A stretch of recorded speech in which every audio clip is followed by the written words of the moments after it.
गए हैं तो 242 नहीं होगा, 243 सीट पर ही लड़ेंगे और हम लोग 200 से ज़्यादा सीट नहीं लाएंगे।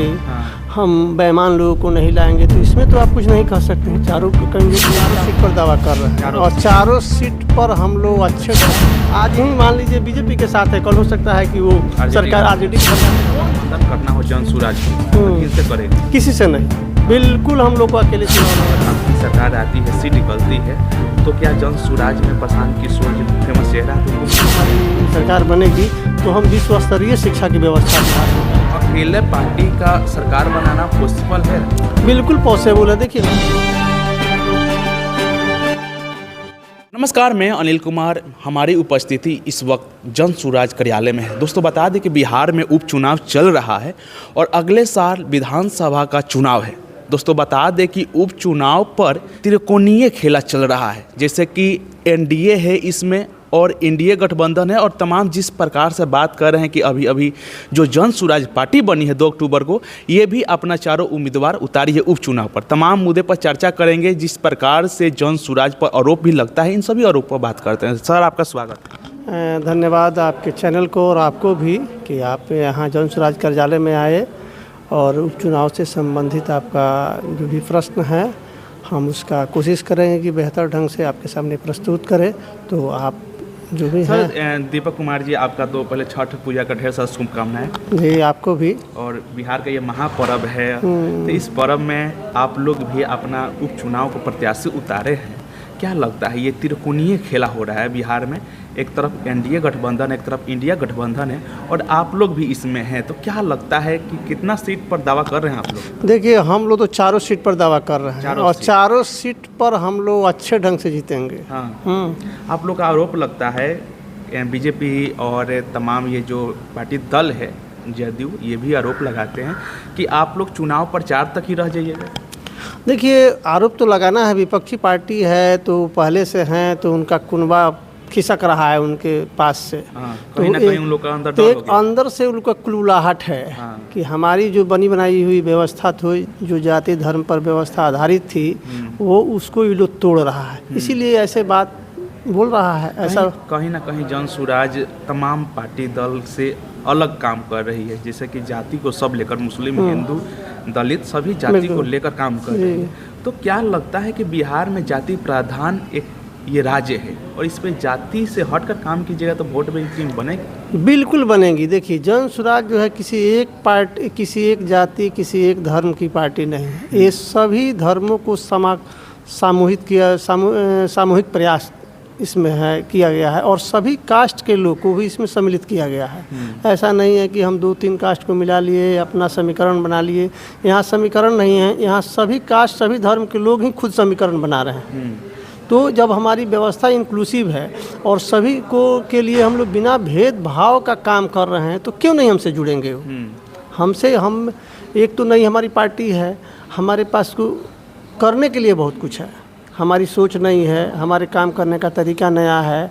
हम सभी लोगों को, सभी कास्ट के लोगों को पास जा रहे हैं, उनको अपनी बात समझा रहे हैं कि जो लोग आपके कास्ट का नाम लेके आपका उपयोग किए हैं वो आपके लिए क्या किया है अब तक। जी बिल्कुल, कहीं ना कहीं बिहार में जो जन सुराज की जो फैन फॉलोइंग बढ़ते दिख रही है, कहीं ना कहीं लोग नया सोच और जो नए प्रक्रिया है आप लोग का बिहार बदलने का, इस पर आप लोग से काफ़ी लोग जुड़ रहे हैं।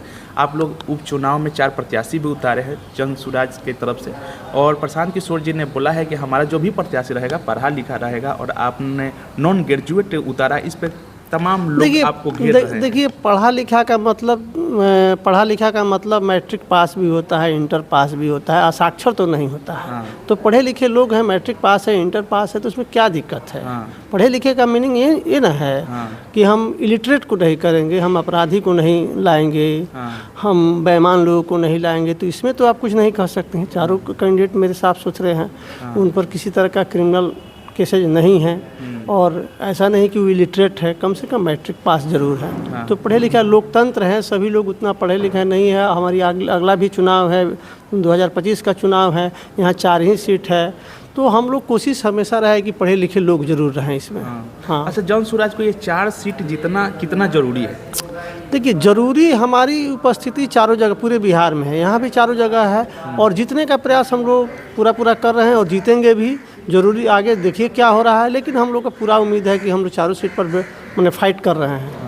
अभी एनडीए की बैठक हुई है, तमाम 2025 में आगामी विधानसभा चुनाव उस पर लेकर तमाम चर्चा की है। नीतीश कुमार ने बोला है कि हमारी जो 2025 में चुनाव होगी 225 सीट की दावा कर रहे हैं, इस पर क्या कहेंगे? देखिए, सब पार्टी अपना अपना रणनीति बनाती है और अधिक से अधिक सीट जीतने के लिए वो अपना योजना बनाती है। उसमें नीतीश जी भी कर रहे हैं, एनडीए भी कर रहा है, महागठबंधन भी कर रहा है, हम भी अपना प्रयास करेंगे, लेकिन जिसका प्रयास बेहतर होगा वो अच्छा करेगा। हाँ। अच्छा, 2025 में आगामी विधानसभा चुनाव में आप लोग 243 सीट पर दावा किए हैं, तो 243 सीट पर चुनाव लड़ेंगे आप लोग? बिल्कुल, 243 पर दावा किए हैं तो 242 नहीं होगा, 243 सीट पर ही लड़ेंगे और हम लोग 200 से ज़्यादा सीट लाएंगे। एकदम कंफर्म है, दावा कर दिया? बिल्कुल। हम लोग जिस तरह से मेहनत करते हैं, हम लोग ग्राउंड में रहते हैं ना, हम लोग ग्राउंड में जाते हैं। हाँ। अभी देखिए चारों जगह चुनाव है, आप चारों जगह जाइए, सर्वे कीजिए, घूमिए, वहाँ से लोगों से बात कीजिए। हाँ। कहाँ कौन सा पार्टी है, कौन सा गठबंधन, केवल हम ही लोग दिखाई देंगे चारों तरफ। हाँ। आप घूमिए, देखिए, पता चल जाएगा। तो हम लोग हवाई वाली बात नहीं कर रहे हैं, हम लोग जो ग्राउंड पर काम कर रहे हैं उसके आधार पर कह रहे हैं कि हम लोग 200 सीट क्रॉस करेंगे। हाँ। तेजस्वी यादव ने बयान दिया है, अभी जिस प्रकार से चुनाव प्रचार कर रहे हैं विधानसभा चुनाव क्षेत्र में, उन्होंने बोला है कि हमारी सरकार बनी 2025 में तो तमाम जो बहनें हैं उन पर राखी बंधन पर 1 लाख रुपये का सौगात दिया जाएगा हर एक साल। इस पर क्या? देखिए, वो अब तक जो पहले जितनी बार सरकार बनी है अब तक उन लोगों ने बहनों के लिए क्या किया है। हाँ। तो आगे आप क्या भरोसा कर सकते हैं? हाँ। कह रहे हैं तो सुनिए, देखिए हम लोग क्या करते हैं, वो लोग क्या करते हैं। हम लोग उस तरह का कुछ, हम लोग ये कह रहे हैं कि सभी लोगों को हम लोग बेहतर शिक्षा देंगे, स्वास्थ्य की बड़ी गारंटी देंगे, हम लोग रोजगार की व्यवस्था करेंगे जो होना चाहिए। हमारी देखिए हवाई बात करने से क्या फ़ायदा। हम कह दें कि 2 लाख देंगे, कर ही नहीं पाए तो क्या फ़ायदा। जो पॉसिबल है वही हो सकता है। तो सबों के हित में बेहतर शिक्षा है, रोजगार है, स्वास्थ्य है, ये सब चीज़ जो है, या 60 वर्ष से अधिक लोगों के लिए 2000 रुपये की पेंशन की व्यवस्था है, या 45 साल से अधिक के जो लोग हो गए हैं, अब पढ़ लिख नहीं सकते हैं, उनको 4% पर मिनिमम रेट पर लोन की व्यवस्था है कि स्वरोजगार करें, ये हो सकता है। तो हम लोग जो हो सकता है क्लियरली उसी का बात कर रहे हैं। हाँ। बिहार में अकेले पार्टी का सरकार बनाना पॉसिबल है? बिल्कुल पॉसिबल है। देखिए 1985 के पहले अकेले ही सरकार बनती आई है। 2-4 बार को छोड़ दिया जाए तो ऐसा तो पहले बनते आया है, ऐसी कोई नई बात थोड़े है, सब स्टेट में बनता है। हाँ, ये बीच का संक्रमणकालीन जो फेज है इसमें लोगों का मानना रहा कि बिना गठबंधन का काम नहीं हो सकता है, तो वो पूरा स्वतंत्र रूप से पूरे बिहार में कोई भी पार्टी काम किया ही नहीं। कुछ क्षेत्र को अपना बना लिया, उसी पर काम किया, क्योंकि मानसिकता घुर गई कि उनके अंदर घर गई कि अकेले काम नहीं हो सकता है। लेकिन हम लोग का मानना है, हम लोग घूमने के बाद पता चलता है, या जो हमारा इतिहास है तो उससे बिल्कुल साफ है कि अकेले ही प्रयास किया जाए तो सभी लोग दे सकते हैं। क्या 1980 के पहले कांग्रेस 4 पार्टी से मिलकर सरकार बनाती थी? नहीं, अकेले बनाती थी। तो क्यों नहीं बन सकता है? अच्छा, बिहार में ये जातीय समीकरण है, कहीं ना कहीं यादव जो हैं वो आरजेडी के साथ अधिक मिलेंगे, कहीं कहीं स्वर्ण जो है बीजेपी के साथ मिलेंगे, और तमाम कुर्मी समाज जो है नीतीश जी के साथ मिलेंगे। तो आपका जो समीकरण है तमाम सभी को लेकर चलना, ये सक्सेस होगा? बिल्कुल सक्सेस होगा, क्योंकि हम लोग सभी के लिए काम कर रहे हैं ना, सभी के लिए न्याय कर रहे हैं। तो जहाँ कोई खास, मान लीजिए आप जैसे कह रहे हैं कि जदयू कुर्मी कोयरी के लिए करता है, तो वहाँ बाकी लोग के, इसका अर्थ है कि बाकी लोगों के लिए न्याय नहीं हो पाता है। उसी तरह आरजेडी की बात कर रहे हैं कि यादव ज़्यादा जुड़े हुए हैं, तो इसका अर्थ है कि यादव को छोड़कर अन्य लोगों को वहाँ कुछ नहीं मिल पाता है।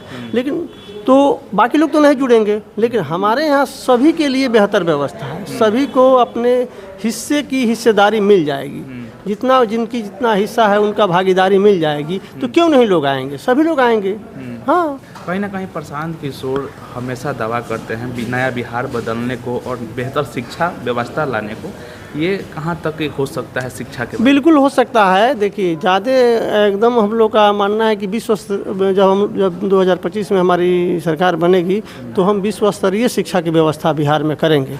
क्योंकि अभी जो हमारी शिक्षा व्यवस्था है, आप इधर भी पेपर में पढ़े हैं कि भाई अधिकारी लोगों को और बहुत सारे लोग जो नियुक्त हुए उनको भी एप्लीकेशन लिखने नहीं आ रहा है। तो ऐसी व्यवस्था नहीं होगा। हमारी जो हमारी परंपरा है, जो पहली व्यवस्था थी कि 5 क्लास तक लोग एप्लीकेशन लिखना तो कम से कम जान ही जाते थे। तो अब ग्रेजुएशन के बाद भी एप्लीकेशन लिखने नहीं आ रहा है, तो सोच लीजिए कि शिक्षा व्यवस्था में कितनी गिरावट हुई है। तो हम लोग का कोशिश है कि बिहार में बेहतर शिक्षा की व्यवस्था ज़रूर हो, रोजगार की व्यवस्था ज़रूर हो। बिहार में जो स्थिति है शिक्षा और चिकित्सा का बहुत ही दयनीय है। बिल्कुल दयनीय स्थिति है, माने इतनी दयनीय स्थिति है कि आप उसके बारे में सोच भी नहीं सकते हैं। आप जाएं स्कूल में जाएं, 8 क्लास के बच्चे से अगर बढ़िया से गुना भाग भी करवाएंगे तो नहीं आ पाएगा। अच्छा, आप लोग का सरकार बनेगी तो आप लोग तमाम जो फेमस चेहरा है जौन सूराज का, प्रशांत किशोर जी हैं, और प्रशांत किशोर जी बोले हैं कि हम यहाँ मुख्यमंत्री बनने के लिए नहीं आए, हमने तो 110 से ज़्यादा मुख्यमंत्री बनवा दिया है। बिल्कुल। इस पे क्या कहें? नहीं, देखिए ये लोकतंत्र है, जनता जिसको चाहेगी उसको बना सकती है। प्रशांत जी अगर कह रहे हैं तो ठीक ही बोल रहे होंगे, और जैसे ही अगर जनता की अगर इच्छा होगी तो कुछ भी हो सकता है। हाँ। अगर जन स्वराज में अगर आपकी सरकार आती है, सीट निकलती है, तो क्या जन स्वराज में प्रशांत किशोर जी फेमस चेहरा है तो उनको मुख्यमंत्री बनाएगा? देखिए, विधायक जो चुने हुए, लोकतंत्र की व्यवस्था है, जो जनता विधायक को चुनती है और विधायक जिसको चुनते हैं वो मुख्यमंत्री बन सकता है। इसमें किसी प्रकार की तो कोई दिक्कत है नहीं। जैसे आपने कहा बिहार में कि विधानसभा में 243 सीट है, 200 पार करेंगे। इस बार लोकसभा चुनाव में बीजेपी और एनडीए का हाला हुआ था 400 पार। ऐसे हाला देखे आप कितना सीट है, 240 सीट है। उस प्रकार से आपका भी तो देखिए, हमारा हवाई वाली बात नहीं है, हम लोग कंटिन्यू फील्ड में हैं। और हम लोग चुनाव के बाद और चुनाव तक कंप्लीट फील्ड में ही रहेंगे। हम लोग देख रहे हैं कि सब पार्टी में अभी ताला लगा, पार्टी कार्यालय में ताला लगा हुआ है, लेकिन हम लोग यहाँ पर अपना काम कर रहे हैं। तो हम लोग काम करते हैं और काम के आधार पर हम लोग ये बात मैंने निश्चित ये बात सामने आई है कि सीट आएगी। जब हम काम करेंगे तो फल की इच्छा तो हम लोग रखेंगे ही, क्यों नहीं रखेंगे। बिहार में अगर गठबंधन करना हो जन स्वराज को तो किनसे करेंगे? किसी से नहीं, बिल्कुल हम लोग को अकेले चुनाव लड़ना है, स्वतंत्र रूप से चुनाव लड़ना है। क्योंकि जितने भी पार्टी है वो सभी यहाँ तो आपको देखने में मिल जाएगी, कोई पार्टी अपने को विपक्ष नहीं कह सकता है। और कोई पार्टी ये नहीं कह सकता है कि सरकार है नहीं, सभी विपक्ष में रहे हैं, सभी सरकार में रहे हैं। नीतीश जी कभी महागठबंधन के साथ बना लेते हैं, वो सरकार में आ जाती हैं, एक ही कार्यकाल में कभी बीजेपी के साथ आ जाते हैं, तो आपको पता ही नहीं बड़ी मैंने पता नहीं कर सकते हैं कि वो किनकी सरकार है, किनकी सरकार नहीं है, कब बीजेपी की सरकार है, कब महागठबंधन की सरकार है। आप कोई भी आदमी तय नहीं कर सकता है। आज ही मान लीजिए बीजेपी के साथ है, कल हो सकता है कि वो सरकार आरजेडी की सरकार, तो कौन विपक्ष में है कौन पक्ष में है पता ही नहीं चलता है। इसका लाइन जो है खींचना बड़ी टफ काम है। तो हम लोग वैसा नहीं करेंगे, क्योंकि हम लोग भी करेंगे तो वैसा ही होगा। इसलिए हम लोग स्वतंत्र रूप से अपना प्रयास करेंगे और अधिक से अधिक सीट चुनाव जीतने का प्रयास करेंगे और अपनी सरकार बनाएंगे अपने बलबूते पर। चलिए, बहुत बहुत धन्यवाद। जिस प्रकार से हमारे साथ डॉक्टर दीपक कुमार जी जुड़े हुए थे और तमाम मुद्दे पर चर्चा किया गया, इस पर आपकी क्या राय है? अपना राय कमेंट बॉक्स में जरूर दीजिएगा। मिलते हैं नेक्स्ट अपडेट के साथ। नमस्कार।